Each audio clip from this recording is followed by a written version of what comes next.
কয়েকদিন আগেই গেল কোরবানির ঈদ, আর এই ঈদ ঘিরে ঘরে ঘরে জমে উঠেছে মাংস খাওয়ার ধুম। তবে লম্বা সময় ধরে রেডমিট খাওয়ার ফলে অনেকেরই পেটে অস্বস্তি হয়।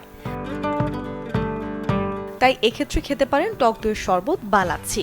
টক দইয়ে আছে protein, calcium, vitamin B6, potassium, magnesium এবং ফসফরাস। টক দই প্রোবায়োটিক সমৃদ্ধ হওয়ায় দূর করে পেটের নানান সমস্যা, শরীরকে রাখে ঠান্ডা এবং ওজনও নিয়ন্ত্রণ করে। শশার শরবতও মিলবে আরাম। আর এই শরবত বানাতে প্রথমে শশা ধুয়ে কেটে নিন, লেবুর খোসা কেটে নিন সাবধানে।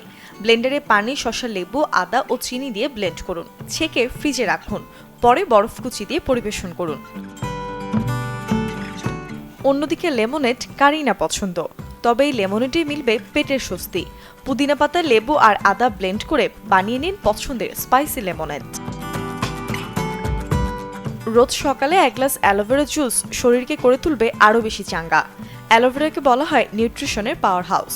ভিটামিন, মিনারেল, অ্যান্টিঅক্সিডেন্ট থেকে শুরু করে কম বেশি সব স্বাস্থ্যকর উপাদানে ভরপুর অ্যালোভেরা বদহজম ও চর্বি কমাতেও বড় ভূমিকা রাখে। খেতে পারেন বেলের শরবতও। শরীরকে শান্ত এবং ঠান্ডা করতে যেমন সহায়তা করে এই বেল, তেমনই বেলের এনজাইম হজমেও সাহায্য করে। এছাড়া পেটের পীড়া দূর করা, পেটের গ্যাস কমানোতেও বড় ভূমিকা রাখে বেলের শরবত। চাইলে নানা ধরনের কাঁচা সবজি ও টক ফলের টুকরো দিয়ে বানিয়ে খেতে পারেন ডিটক্স ওয়াটারও। Desk report, channel 24।